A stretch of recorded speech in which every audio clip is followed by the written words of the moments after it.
الحقيقة مشاعر الفرح ومظاهر الفرح التي يشهدها الأردن هذه الأيام مدعاة للفخر والاعتزاز، فنحن قريبا سنشهد حدث مناسبة وطنية كبيرة وعزيزة على قلب كل أردني، وهي مناسبة زفاف سمو الأمير الحسين بن عبد الله الثاني ولي العهد المحبوب.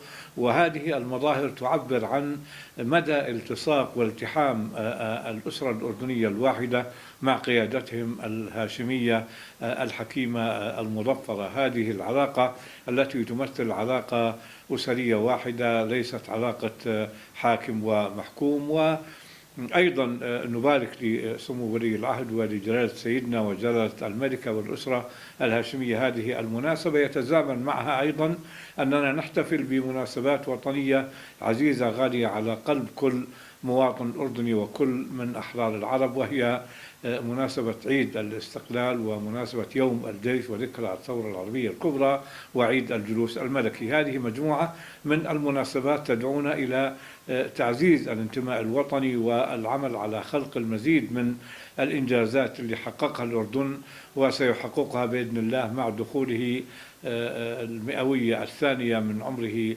المديد، وقد حقق في المئوية الأولى إنجازات كبيرة نأمل أن نتوفق في البناء عليها لخدمة وطننا الغالي وخدمة الأمة العربية بشكل عام.